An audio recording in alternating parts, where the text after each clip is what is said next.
Hello, you guys. Welcome to the corner where we talk about anime, manga, and everything in between. What episode are we on Sky Evolvement? I think it's 4. I think we're on 4. Yep, definitely on 4. Yep, that sounds about right. Anyways, what's going on with this episode? We're finishing up the battle that had taken place, this mock battle that's been going on. It was pretty much Iki versus Yotatari. I'm trying to get the name down. It's just not working too well right now. Anyways, so what has been happening? Well, Iki has used his genius to formulate the perfect battle strategy and to pretty much win this whole thing. Catching the other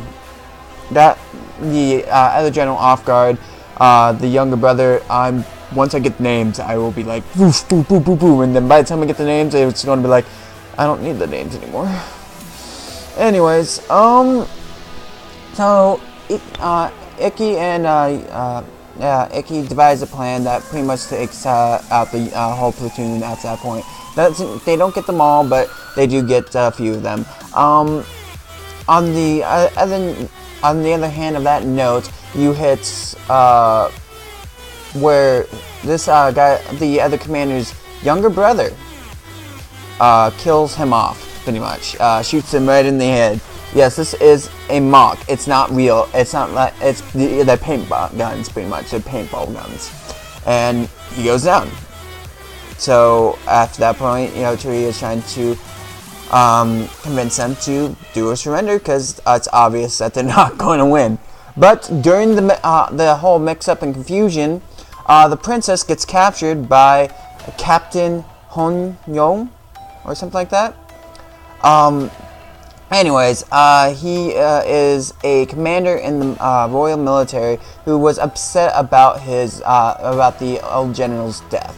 And he had a squad of people to come with it because it was bullcrap on how he died in the first place, because they sent him out on a losing mission. The mission was going to lose no matter what, so there's nothing that they could have done. It was just to cover up a political squabble. Anyways, so what in turn happens is he starts kidnapping the princess. All this stuff happens, and pursue the gore. Iki had sent a signal to I'm getting worse and worse at that name right now. Sent a signal to him through sound to make sure that they can get there as quickly as possible. Telling him about the princess heading towards the west. Somebody needs to get over there and save her. Well, the whole thing that happens is they make it there, and everything is going a little bit according to plan, but not really. What actually ends up happening is that the princess wakes up as trying. I'm going to say why right now.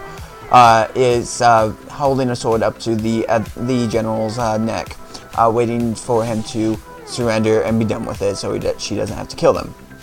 Well, instead of that, he gives a great hard push, taking the sword deep within his hand and knocking it down to the ground, and hit the point of where he will have won the battle if Iki hadn't shown up, type of situation. He gets killed from long distance, and not really killed, but severed, so he's gone down after that point, and she gets up, taking the sword out, and rapes the rest of the crew. Literally, you see her fighting style and everything up to this point, and what she can actually do, and it's amazing. Like, she goes back, she's going forth, she's going back, she's going forth, she's just killing them off constantly. And it really brought that character to light and exactly who she is. And then it gives it a little bit about her past when Iki calms her down. Obviously, the princess at this point crying because of what's ended up happening, blood all over her. Iki asking the general what went on, and he's like, well, if you had asked me to join, I probably would have joined you, because I do find that bullcrap as well. I find his death meaningless, because he should not have died in that way. But it kind of showed more character that that Iki is not the person that we want. That he is not a committed person. He has his own ideals. And I said committed. I shouldn't have said that, because he's definitely committed to his own ideals. He's just not committed to the Empire type of situation, that he needs to find a way to make things better, but he's strapped in the situation he's at now.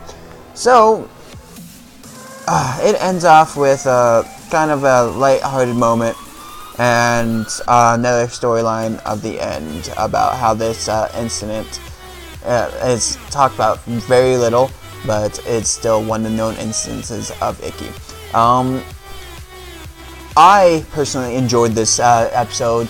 I'm loving this anime. It is great. One thing after another. That in-depth, strong storyline is what I like. It's what I strive for. It has so many things happening constantly in the anime. Like, you go from one moment to the next, like I was saying in the first episode. It has not stopped being chock full of story and action. It has a great balance. It is really good when it comes out at this point, and the animation is even more amazing. I am at the 4th episode, and I'm still feeling hyped to see the next episode. I want to get into that next episode. I want to go and do that next episode here in a second. So I am getting very hyped just for this episode, and I feel that you guys need to watch it as well, and see the joy I'm getting out of this anime as well. Other than that, seriously though, guys, comment below if you're watching with me. Let me know what you guys think of this episode, how it made you feel, because it made me feel excited. It made me feel happy to be watching it, because I really did love it. I enjoyed it.